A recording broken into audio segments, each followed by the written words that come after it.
Thank you for listening to the If You Market podcast. I'm your host, Sky Cassidy, and today we'll be talking about women in marketing with Erica Lanyon.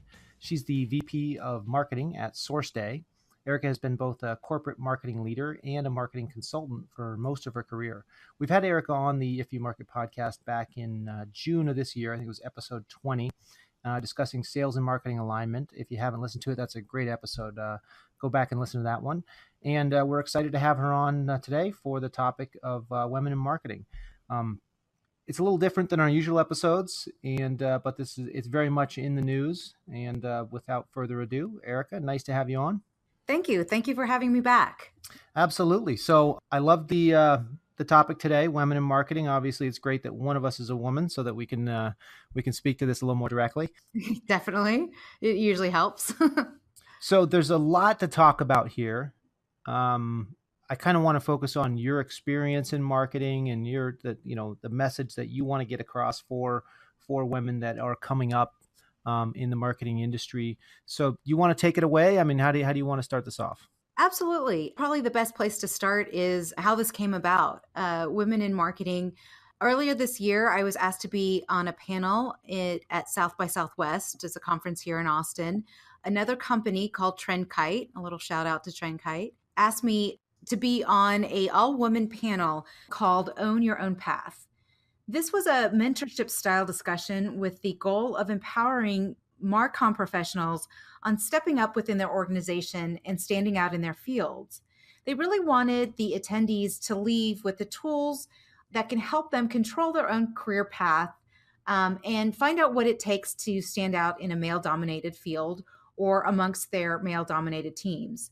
It was really geared towards marketing and PR and communication fields. Right. I was amongst the ranks of some amazing marketers, and we all learned from each other. So I thought that it would be a good topic to talk about with you and talk a little bit about my experiences and how women can be promoted, not necessarily just within marketing, but within their own career. Right. That's interesting. I mean, already you've hit on something that I hadn't thought about.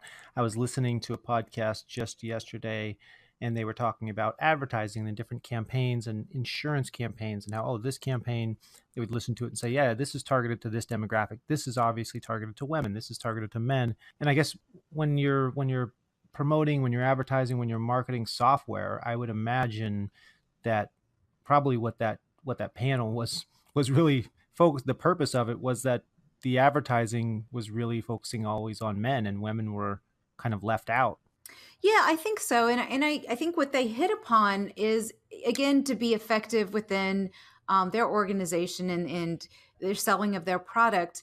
It was more of a deeper issue. You have why do women feel this way, and why is this happening? And is that, something specific to the women that we're targeting, or is that kind of a broad issue? And I think what we discovered and what we've kind of known all along is that, there is a lack of women in leadership roles. And I think that we've come a long way as a gender, and we've come a long way in our careers, but I think that there's still a long way to go. And so it was just, really empowering to have all of these women talk about their experience and some of the things that have happened to them, both positive and negative, and get the interaction with the audience. It was just really eye-opening. Right. Yeah. I guess I'd say I think we've come a long way as a people.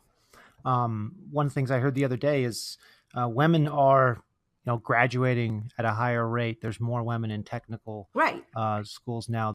That's being pushed. I think panels like that and focusing on there's all these STEM for women and stuff like that out there. And I think a lot of the stats coming out now are great in that in the next generation, women are really going to have a say. And like you were saying, those top positions. We work with marketers. My company, MountainTop Data, that's who we talk to all the time, are marketers. And generally the people we're talking to are women, because there's a lot of women in marketing. But when we're talking to the higher up people, then all of a sudden it skews and it's much more men. Exactly. So I heard a really interesting statistic the other day. I heard that at Facebook, female engineers' work was more heavily scrutinized by their male counterparts, by 35% actually. And what this means is that female engineers at Facebook are possibly facing a gender bias that prevents their code from being accepted at the same rate as male counterparts and possibly keeping them from being promoted to leadership roles. Right. And as an indicator, I guess if it's happening there, it's probably not only happening there. Yep. If they're scrutinizing the women more, then even if the person then hiring or promoting isn't biased, the women have been looked at closer. Their work there's been more problems found, I guess you might say. And that's what was happening. And so what I think happened is that the generation of women before me paved the way for my generation. And my generation is paving the way for the next generation of women. So it's not uncommon for women to be in the marketplace, obviously. But I think what's happening is that if they're still that biased, then the women aren't getting promoted. They're not filling these leadership roles. There's a subtle bias. It's not necessarily like it's part of the company, it's part of the culture. Exactly. When women haven't been in a programming job, when you look at, everything else being equal, you have a man and a woman in front of you. One of them fits the stereotype that you've seen your whole life of who's a good programmer and the other doesn't. Exactly. And that's where, like you said, the generation after generation making advances. Hopefully, I think, and I think that, again, this is a topic that's near and dear to my heart because we're not always equipped with all of the things needed to be able to move into those leadership roles.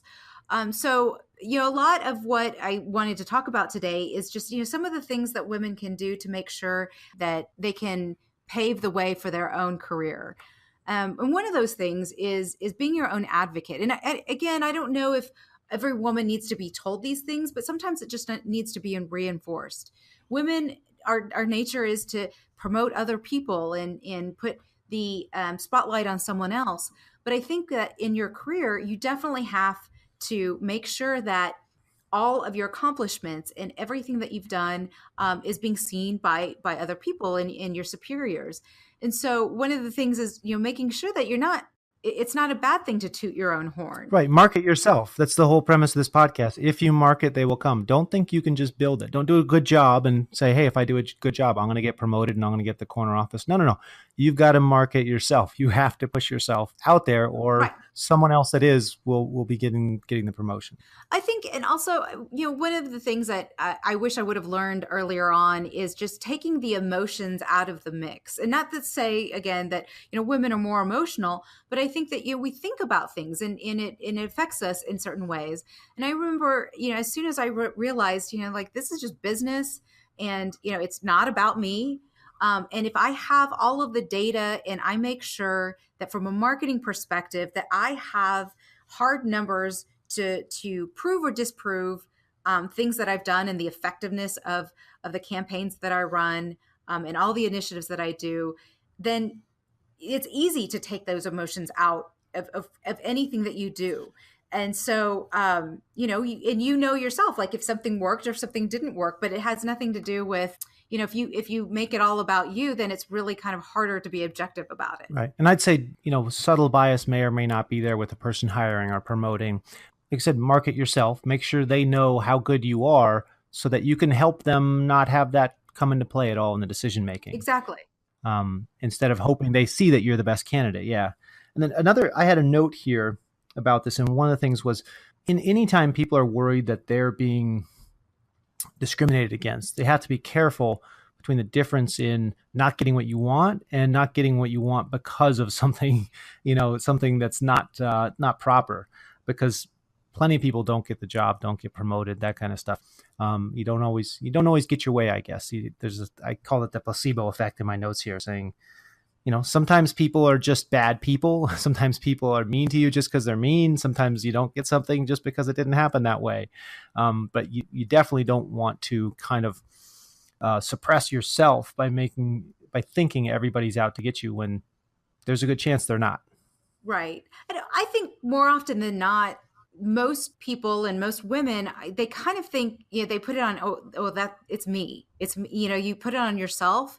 And I don't know if things are so straightforward. I think that if it is very straightforward and obviously something very egregious is happening, that you need to speak up and say something. It's harder to do when you're applying for a job than when you're already in the job, because there's not really a lot of avenues for you to go if you're applying for a job. If you're in a job and there's something that is just blatantly wrong, and you're being treated unfairly, definitely make sure that you go and talk to someone. And if they don't listen, then talk to someone else. Yeah, it's usually obvious if there's something blatantly wrong. It's the word blatant's right in there. Exactly. So I think that, but when it comes to the gray areas, which I think probably life is more full of gray areas, is that you make sure that you keep track of your accomplishments and make sure we market, and we're really good at marketing other things, but not really necessarily marketing ourselves. Make sure that your LinkedIn page is up to date with not what the company does, but what you have done for that company. And keep a page in a notebook, and always, or a document on your computer, and always write all of the accomplishments, both hard numbers and then soft numbers, and soft information, because not only is it easier to prove whatever point you're trying to make, whether it's for a promotion or more money or a different role or more responsibilities. If you decide that that is not the right environment for you and you want to go look somewhere else, then it'll be that much easier to make sure that your LinkedIn and resume is up to date. Okay, let me reset back here a little bit. Sorry, I kind of took us on a tangent there, but I want to reset back to the topic at hand here: women in marketing, and more specifically, kind of advice for women in marketing, for their careers and whatnot. Certainly. And this is a topic that's really near and dear to my heart. I don't feel like I had gotten a lot of help in my career. So anything that I can pass along to anyone that's listening, I really like to do. I think that one of the key qualities that I see that women lack is consistent confidence. And this is the confidence in what you know, and in what you do and what you've learned over the years. And I think that this gives you a real power. And you see it all the time when it's time for a woman to be acknowledged for something that they've done. A lot of time they don't take credit, or they downgrade their accomplishments. And it's hard to get to a place where you can own all of your accomplishments and allow people to recognize you for something that Right. you've done. And now, not to say that you don't have to pay your dues and that you don't have to work hard, and you certainly shouldn't be cocky about it. But if you've earned the right to be recognized for your accomplishment and you've honed on a skill, you really should own it. Yeah, when you have the skills, somebody else is out there. Back to what we said before, somebody else is out there pushing themselves. Somebody else is out there. Don't down round yourself. Don't undersell yourself. It's okay to oversell yourself a little bit. Just make sure that you actually do the work. I mean, I guess, again, back to the media, so much of what we think and know growing up, we get from media, and we assume that's reality. A lot of movies where I look at them and say, oh, the underwriting message here is you're a slacker, but then at some point, because you're the star and you're the main character, everything is going to align and you're the hero. It's like, no, no, no. You have to do the work. They don't show the work in Right. movies because that's not sexy. It's like, no, no, you're not the star. Do the groundwork. That's how you become the star. Then promote the heck out of it. Then market yourself. Once you've done the work, make sure everybody knows. Exactly. Yeah. Have the data to back it up. Yeah, have the data to back it up. And then, to go along with that is that, don't be afraid to have tough conversations. I think that there's a lot of times in your career that you're going to have a conversation that you really don't necessarily want to have, but it's necessary. And if you have the data, the information to back it up, and then the confidence to go and talk to someone who is a trusted person within your organization, then it makes that a whole lot easier. But don't sell yourself short by just avoiding that tough conversation. There's a commercial on TV. The commercial is a woman asking for a promotion or asking for a job. It's for some sort of gum, like be confident. And this girl's told no, and then she rides through the glass wall on a unicorn and says, no, you're giving me the job, with her gum in her mouth. And the guy's like, okay. And I kind of didn't like that message of like, just, charge in there and say, I'm the best, so you're giving it to me. But then there was a version of the commercial where this girl approaches these people in the lobby, and she just doesn't say, I'm the best because I'm me, so I get to win. She comes out and says, like, did you know you're this, she starts throwing out statistics about their company and stuff like that. And I said, now that's that they're actually pushing something good there. That particular series of commercials kind of covered both, I guess I could say, the good and the bad in what we're talking about. Make sure you're asking for it, but actually be able to back it up by knowing what you're doing. Yeah, definitely. There was a woman on the panel for South by Southwest. She was a marketing manager for a company and had been there for some time. Well, she realized that all of the things that she was doing was that of a director, and she had the marketing manager title. And she thought that she should be able to get promoted. Well, she avoided the conversation, but then finally got her confidence up and marched into her boss's office. And she had a tough conversation with her boss saying, I think that I should have this title. She laid out all the reasons why she thinks that and pointed out that she was doing the job of director. And the next day, he sent out an email to the company announcing her new title. Now, it was a tough conversation, but she did it, and she was right. She should have had that title as a director. Now, the sad part of that is that her boss didn't recognize all the work she was doing and didn't promote her on his own. But she did use her voice and confidence, and it worked out really well for her. Yeah, I guess if you're quietly doing your job in the corner and taking care of business, people aren't going to notice. It goes back to, again, market yourself. I mean, bad news, it didn't happen on its own. Good news, she Right. said something and it happened immediately.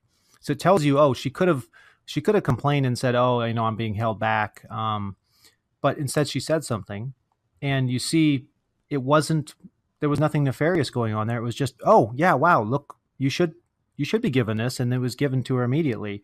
I see that in my own company. We'll see people where I'll ask sometimes, hey, is this person progressing forward? Should they be getting a raise? I know they're doing a good job, but they're just doing it quietly over here. Do we need to be moving them along? Nobody is saying anything. They're not saying anything. Neither is anybody else. And I think that happens all the time in companies. Exactly. And those people that aren't afraid to try new things and do new things and are open to new ideas and good at change, those are the ones that I think will, get promoted and deserve to be promoted and should be recognized. I think that so many times we get very comfortable where we're at. We get very comfortable in what we're doing, and then we don't try or do anything else. And I think that that's what promotes us forward, and that's what pushes us forward. So, and again, there's not anything wrong with having the same title or being in the same role. But if that's something that you want for yourself, if you want to continue to evolve, then you kind of have to sometimes do it on your own. It doesn't always happen by someone recognizing that. I mean, it keeps coming back around to the same thing. If you want to be part of the conversation, make yourself part of the conversation, Exactly. because the people having it aren't necessarily, they aren't saying, hey, should we include this person? No, let's not. They're just not saying anything. And the people who show up, show up. They're busy with other things, thinking about other things. And you can easily move yourself along just by saying, hey, remember me? Where should I be now? Should we be doing something with me? And next thing you know, yeah, something's happening. Frequently, all you have to do is ask, and things happen immediately if you're doing the work. Right, right. uh, you know, every company has people, if they come to you and say, hey, I got to get a raise or I'm out of here, that they would have a raise the next day. That's because they have value. If you have value, and then all you have to do is ask. But if you have value and you don't ask, many companies, either because they say, hey, why spend the extra money if we don't have to, or because they're busy doing their job, which isn't usually to give you a promotion. But once you bring it up, it gets done pretty quickly because they say, oh yeah, this person's really valuable. Sorry about that. Boom. You're Well, bumped and up. then I think the other side to this is, if possible, find another person who can be your advocate and find a mentor. Like I mentioned before, I don't feel like I've had one within my career, and I don't think that you're ever too old to have one.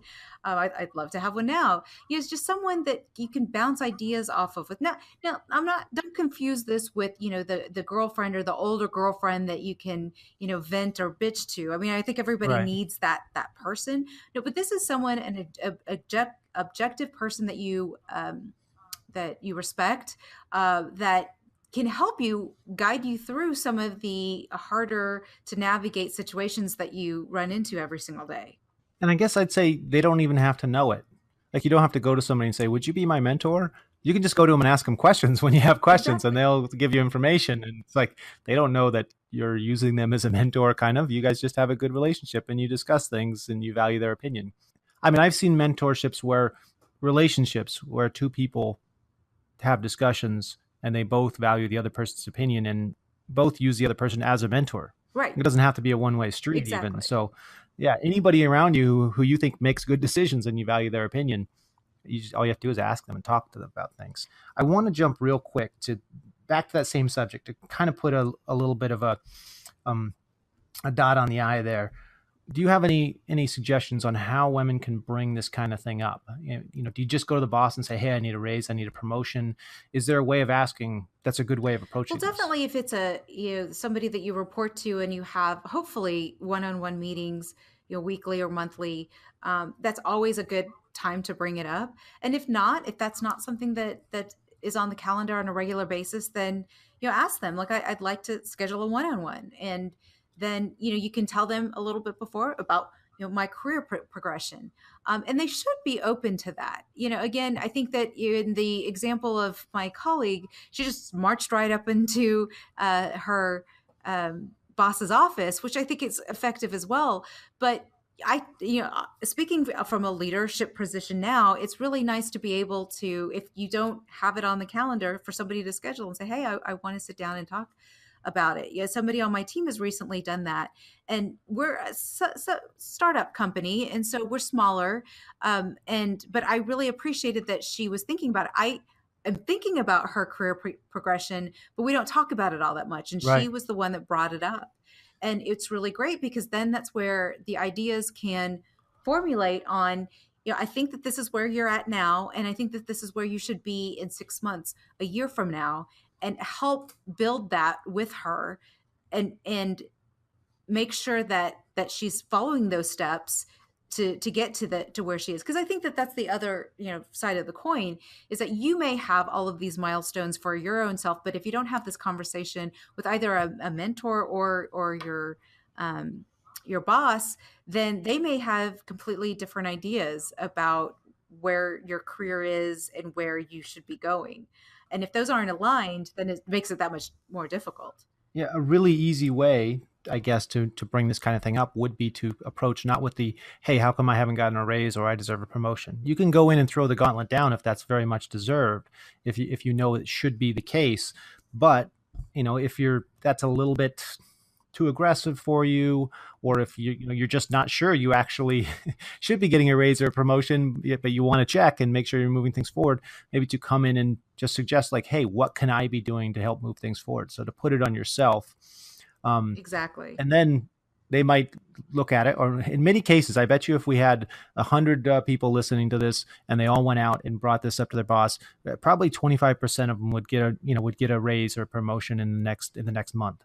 Just because I've noticed when people come to me, and you alluded to this, but when people come to me and bring up their career and their future and their progression and how can they get better and how can they get the promotion, that's just an indicator to me that, oh, this person should be on this path. They're thinking about this path. This is a conscious thing for them Exactly. versus a lot of people that are just there and doing the work. And that's what you look like if you're not bringing this stuff up. You look like you're just filling a seat, kind of. You're technically getting the work done. Exactly. Well, that's a good point as well, is that you typically during an interview process, you have the "where do you see yourself in 5 year" conversation, where that question is asked, but it typically isn't revisited after the hire. And maybe the person that you report to isn't someone that interviewed you in the first place. So I think that, again, if this is from a leadership perspective, if I know where you want to go, then I can help you Right. get there. But if you don't tell me where you want to go, then I don't know. So, and you don't want to leave your boss guessing. You always want to tell them like, someday I want to be X. Someday I want to do X. And if you don't tell them, then it's kind of difficult for them to know. Now you can do all of the work and you can try and figure out, what would that position do, or what do I need to do to get to that position. But if you can work it out with someone else, it just makes it a whole lot easier. Right. And then you're assuming you know what they're going to want to see versus just asking them. Right. I mean, I guess we could call this episode possibly "Ask Not What Your Company Can Do for You, but What You Can Do for Your Company." Just because by asking the question, now the company's like, "Oh, this person is there. This person is career oriented. This person wants to move forward. We need to give them this path to move forward." Either you're valuable enough that the company will put you on that path and make sure you're on the path, or you're not. And either way, that's kind of on you. Like, great. If they see the potential in you and they know you want to get better, I know as a company here, we want to invest in people that are going to bring more value. So if somebody comes to us and say, "What can I do to make myself more valuable?" Code word there being more valuable means you pay me more. I say, great, I want to pay you more because that means you're bringing more to the table. But when somebody just comes and they're doing the same work and they're like, "Yeah, but I want more," it's a little bit different conversation. Exactly. So, one situation that happened to me a few years back, I was working at a software company and I had a male colleague, and for the most part, we had equal roles. So, he got a promotion of a title to senior marketing manager. I was a marketing manager and I had been one for a while. And I had been with the company for a few years. So I went into my boss's office and I asked her, I don't understand. He got a promotion and I didn't. What did he do that I haven't done? And she told me, well, it was just a title change. And I explained to her, I understand, but it's still important to me. Right. And so, yeah, it was very odd. So she tried to explain the differences in our roles, like he creates these types of campaigns. And I replied to her, well, I create those campaigns too. And then she said, well, he brings in revenue, which I replied, I bring in revenue. I had all of those numbers to prove it. It was a very strange conversation, one that I wasn't really expecting to have. And I felt that we were equal in our roles and our experience, and I thought that I deserved the same treatment and promotion. Yeah. It makes sense. And I mean, it's funny that her immediate reaction was, yeah, it's just a title. Don't worry about it. Right. Yeah. And I was shocked because I really felt that this was a blatant conversation in equality and getting what you deserved and worked for. So ultimately, I got the title, but sometimes you have to defend your promotion, and sometimes when you go in there to have this conversation, you'll be challenged, and sometimes they will tell you things that you don't want to hear. But you take that, it's a learning experience. You reevaluate what has happened, and you figure out what your next move is. You have to make sure that you're always on top of it. If you're passive about it, then it's difficult for those things to happen to you. You have to be cognizant about everything that's happening and take hold of your own career and your own future. And I guess, I mean, in this case, your boss was a woman, and it doesn't really matter whether you're a man or a woman coming into that situation. You have to ask for what you think you deserve. You do. No one's going to give it to you. It's unfortunately, people aren't really usually thinking in those terms. Yeah. And I guess, I mean, the way you say you came in and asked why, and that's a very good way to approach it. I've had many people come to me with issues, and things get off on the wrong foot when people come in. And instead of saying, why was this decision made? Because it's most likely it wasn't some random arbitrary decision. It was made for a reason. When people come in and say, this is wrong, well, now we're having an argument Right. instead of Right. information being exchanged, because you have one opinion and I'm going to have another. And now we're trying to back up our sides of the argument. I think, when going into that situation where you see something happening and you want to be included, or you don't know why something happened, ask why it happened. Get the information first, because you can save yourself a lot of embarrassment and save yourself, being the person who always comes in and starts an argument instead of comes in and looking for information. Ask why someone else was getting the title and probably say, well, they asked for it and we didn't really want to, it's really easy to just give somebody a title because they want it, makes them happy. Great. We'll give them a title improvement so we can all move on with our lives. You say, great. Can I have the same thing? Sure. No problem. I mean, when it comes to adding senior in front of something, what struck me as funny is that your boss was pushing back instead of just saying, great, we can put senior in front of you too. Next. Like, it doesn't cost anything. Right. Why not put senior? It doesn't, like, they could probably give you extra work because they did that. And not. So just make that really easy advancement. It's no problem. There's no difference. There's no additional training. There's nothing. Just somebody wants senior, give them senior. Fantastic. Well, I think that's a great example, just like the one that I used before of like, I think a lot of times we make it all about us, and we think that people are thinking about us a lot more than they really actually are. Just like the woman who asked for the director title, it was like it probably didn't even cross her mind that that was something that she should have thought about or done. Right. She just had other things on her mind. And so, when you bring it to their attention and you have the information to back it up, then it makes things a lot easier. Yeah, I was really surprised that she pushed back more than a little bit more than just like, yeah, sure, that makes a lot of Push sense. back on something that costs nothing. Yeah. It's like, But okay, we're wasting a lot of time here now. she was not thinking about it. She wasn't. Well, that's what everybody thinks. I think human nature is, we tend to think things revolve around us to an extent. Whether you have, low self-esteem or a giant ego, there's still this thing where you're seeing everything from your point of view. so people think other people should be thinking about us when we're not on their list of priorities. Generally, it's, as a company, I know we tell our salespeople all the time, your clients aren't thinking about you. They don't. You're not on their top 10 list, and you're not going to be, and you can't be hurt. The same in a company. Your boss isn't necessarily thinking about you, and you can't take it personally. Like you said, taking it personally. When your boss is like, "Oh, hadn't crossed my mind. Oh yeah, you. What's your name again?" Don't take it personally. They're only going to know your name if you're, again, voicing your name and saying, "Hey, I'm important. How can I be more important? Right. What can I do to move forward?"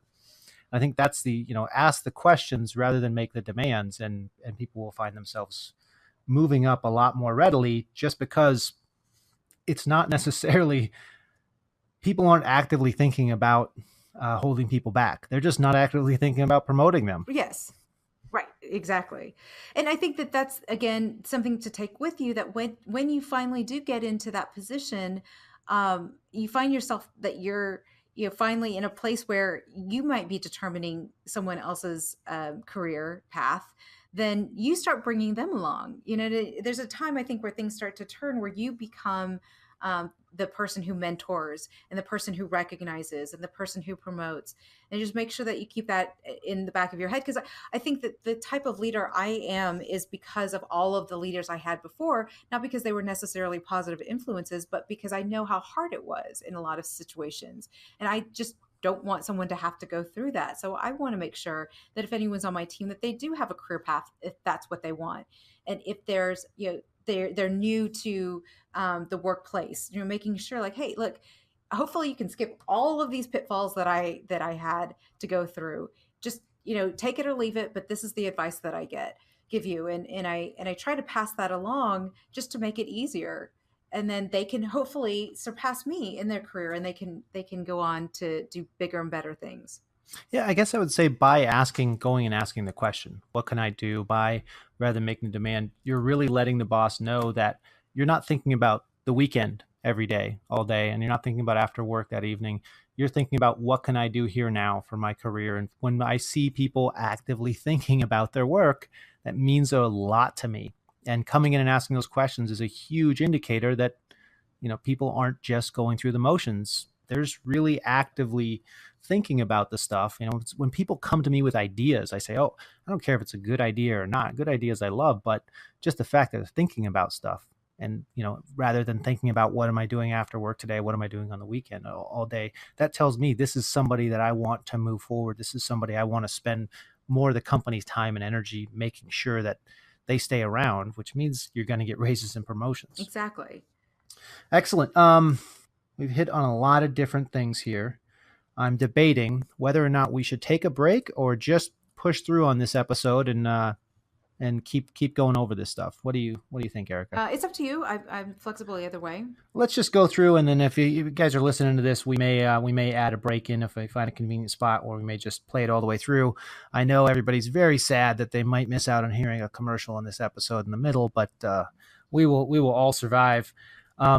One thing I wanted to touch on, we're kind of dancing back and forth between the advice and between the discrimination type stuff, and not to harp on that stuff too much, but I do want to point out, we just kind of spoke to it a little bit, that there's a big difference between subtle bias, no bias at all, and egregious violations. That's been, in the news a lot recently.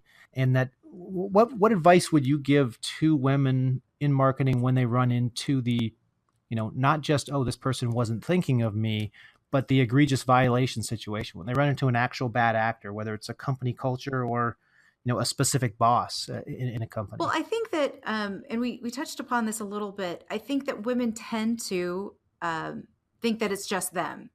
Something's going on, or something doesn't seem right, and it's like, well, that just must be me. I must be the only one thinking that.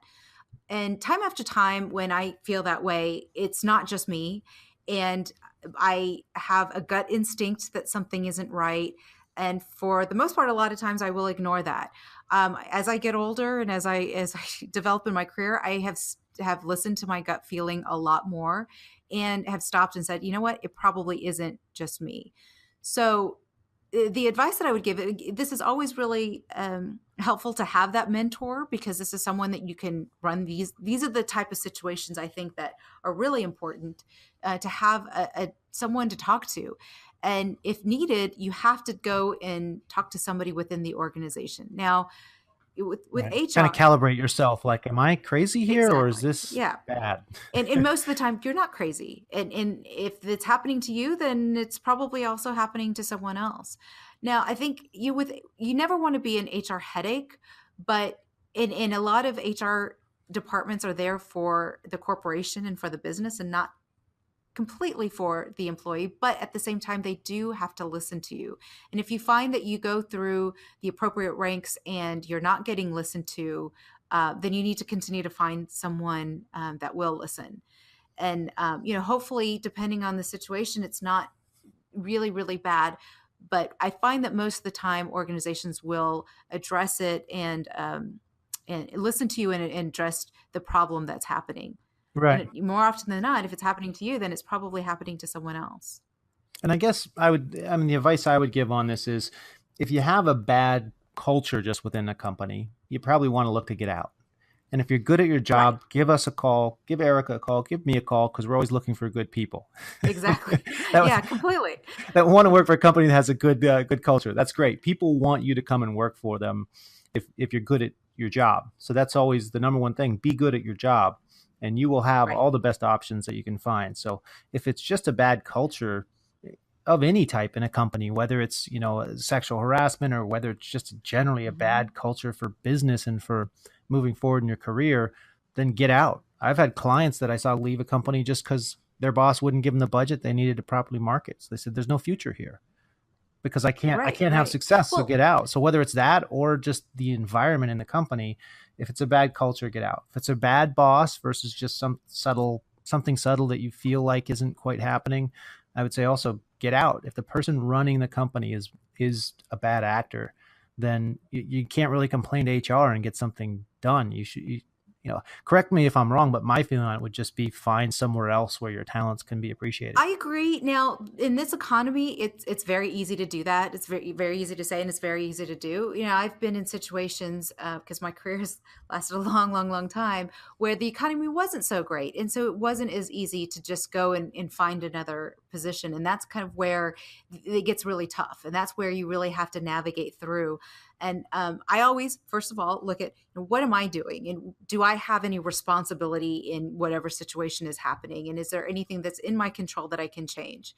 And if that's not the case, and there's not really an alternative as far as job opportunity is concerned, then you have to try to fix it. And again, that's the what you can do is make sure that you say something about it, and hopefully you get heard. Now, I mean, it hasn't ever been a horrible economy where you can't find something. You start looking and then you try and find a better fit. But you always want, you don't ever want to run from something. You want to run to something. You don't want to run from something. Okay, look for a better situation. It doesn't Right, mean right. tell And your make boss sure off that's and leave and then start looking. right. Start looking. Most people are looking for jobs while they're working somewhere else still. It takes a while, but that way you're not up against the wall and frequently you'll be shocked. It's like going and asking for the raise, asking for the promotion, asking what you can do more. Okay, you're working somewhere, but you're not quite happy with how things are going there. Exactly. And it might take a Start looking while. around, test the water, see what else is out there, and you Right, may be shocked at the opportunities. Like, wow, I'm sitting here, I can be working in a much better culture at a much better company where right. I have just better bosses, more resources, more of a future. And instead I'm sitting here, not happy with my situation. Great, look elsewhere. And like you said, the economy's great now, so that's easy to say. But even in a bad economy, you can look around, and if you have skills, maybe you don't find a better situation, but don't not look because you think you can't do better. Right. I mean, it is a relationship, and if it turns into a toxic relationship, you definitely have to get out. Yeah, it reminds me of you have um, an abusive husband situation where the woman doesn't leave because she can't do better in her mind, because everything she's experienced, if she Hmm. goes somewhere else, she's just going to end up with another person that's the same. So why bother? Why jump ship and go through all that pain for the same situation? It's not true. There's good people out there. Exactly. Start looking. When you find something, you can Yep, move, and good and company. yes, you can have a better situation. It's as long as make sure you have the skills, make sure you can do the job, and you will have more good opportunities. But there are great opportunities out there within good companies that want your skills and talents. And I guess that's a note I had here, was that anyone can excel in the right business with the right leadership. So make sure that you have that. The right Exactly. leadership is key.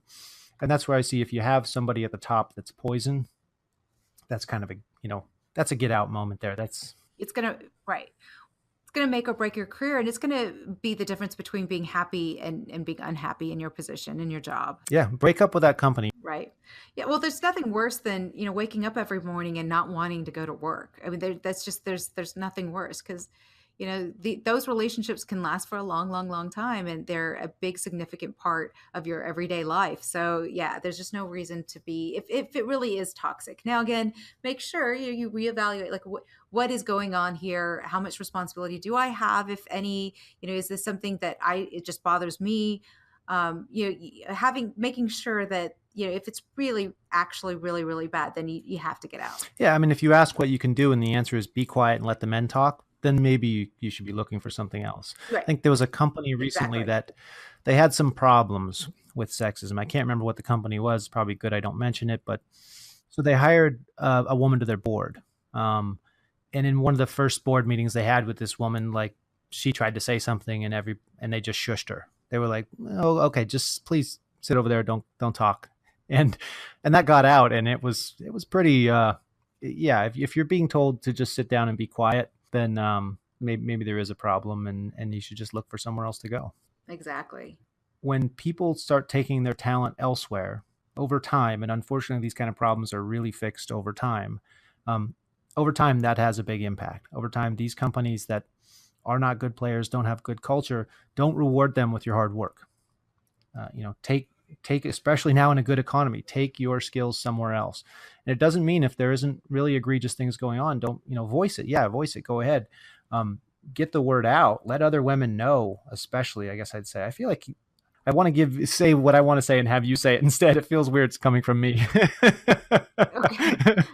But Well, I think that the word does get out. I think in especially here in the technology industry, women start to hear things and will avoid those type of companies. And with websites like Glassdoor, that allows you to, again, you don't want to be bad mouthing other, past companies, but if there was something that was not great, those things do get out, and people start to find that out. yeah, I guess there was a list going around Hollywood that women shared with each other of just directors just